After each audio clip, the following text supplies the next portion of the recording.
दोस्तों, लाठी पटकने से आग नहीं बुझती बल्कि अक्सर आग और भड़क जाती है। और कुछ ऐसी ही गलती अमित शाह से हो गई है। दिल्ली के जंतर मंतर पर जिस छात्र आंदोलन को अमित शाह पुलिस के दम पर दबाना चाहते थे, खत्म करना चाहते थे, और वांगचुक जो एक्टिविस्ट थे भूख हड़ताल पर बैठे थे, उनको जबरदस्ती उठाकर एम्बुलेंस में डाल के अस्पताल में भर्ती कराया। और अमित शाह को लगा वर्क इज फिनिश्ड। लेकिन दोस्तों, हुआ क्या? एक्चुअल में धीरे धीरे बल्कि हर घंटे जंतर मंतर पर भीड़ बढ़ती चली गई और शाम होते होते वहां पर भीड़ 10 गुना ज्यादा हो गई। यानी कुल मिलाकर शाह का जो दांव था पूरी तरह उल्टा पड़ गया। अब दोस्तों, आप कहेंगे कि सोनम वांगचुक तो साहब 20-21 दिन से भूख हड़ताल पर बैठे हैं, और ये जो छात्रों का आंदोलन है जहां धर्मेंद्र प्रधान शिक्षा मंत्री का इस्तीफा मांगा जा रहा है, ये आंदोलन तो साहब 4 हफ्तों से चल रहा है। तो अचानक मोदी शाह की आंखें कैसे खुली? अचानक एक्शन क्यों कर दिया? अचानक सरकार हरकत में कैसे आ गई?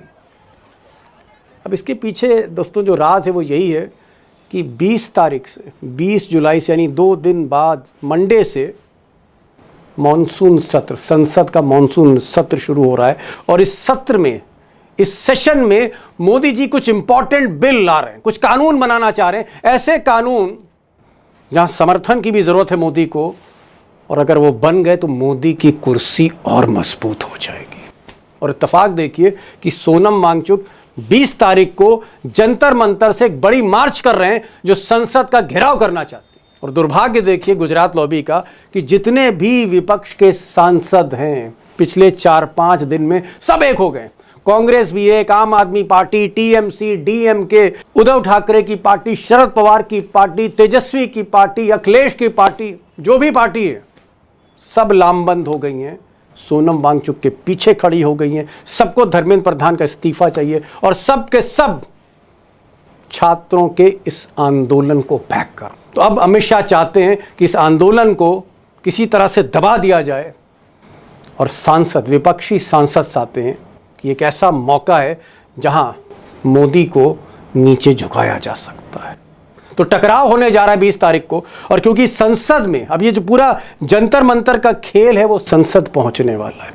भले ही सोनम वांगचुक अस्पताल में, भले ही अमित शाह की पुलिस अब जंतर मंतर से सारे छात्रों को रात में खदेड़ दे या सुबह भोर में खदेड़ दे, लेकिन 20 तारीख को क्या होगा?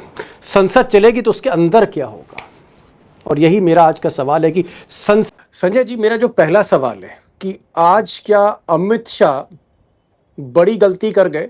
क्योंकि जब से सोनम वांगचुक को जबरिया घसीट कर अस्पताल में दाखिल कराया गया है, जंतर मंतर में भीड़ बढ़ती जा रही है, बढ़ती जा रही है, और अब आप कह सकते हैं कि पूरी तरह से जैम पैक हो रहा है। तो क्या अमित शाह या मोदी सरकार गलती कर गई सोनम वांगचुक को वहां से हटाकर?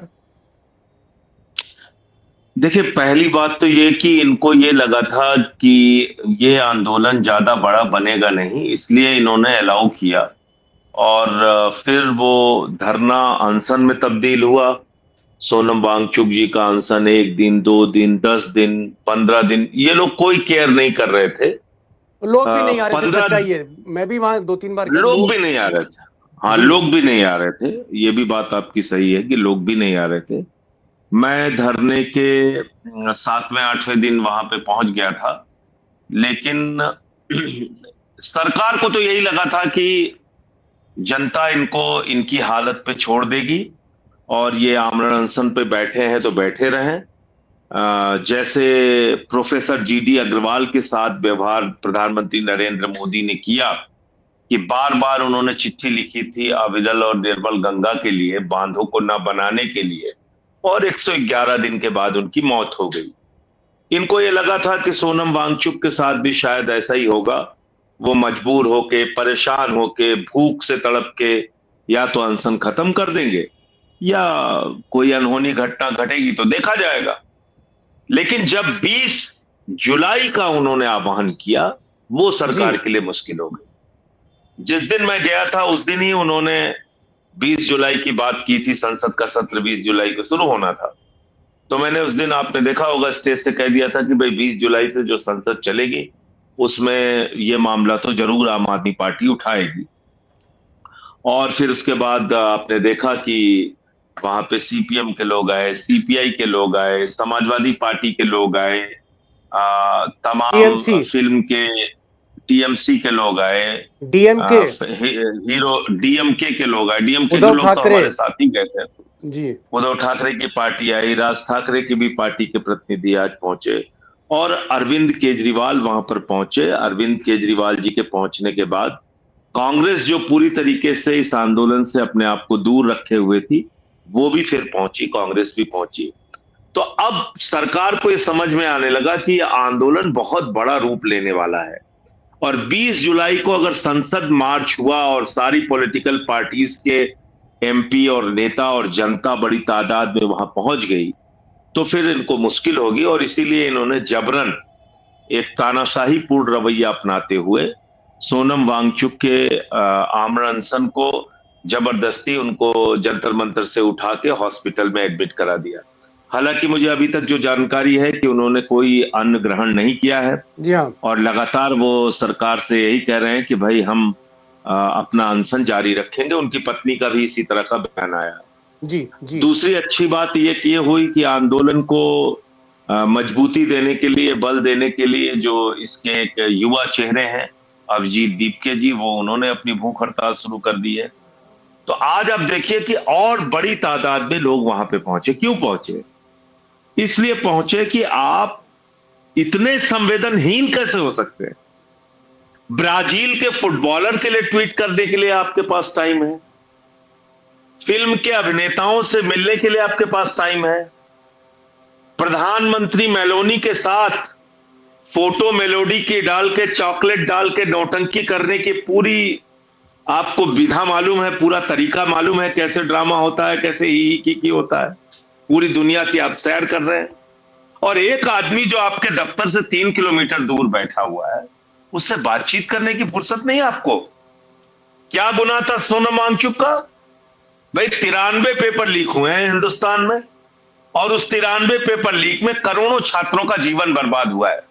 करोड़ों छात्रों का, उनका पैसा बर्बाद हुआ, उनकी पढ़ाई बर्बाद हुई, उनकी मेहनत बर्बाद हुई, उनके मां बाप की उम्मीदें बर्बाद हुई, और उनके हाथ में लगा जीरो। तो वो ये कह रहे भाई पेपर लीक बंद करो। ये कौन सा अपराध है? एक शिक्षा मंत्री के रहते हुए लगातार पेपर लीक पे पेपर लीक हो रहा है। ये खत्म होना चाहिए।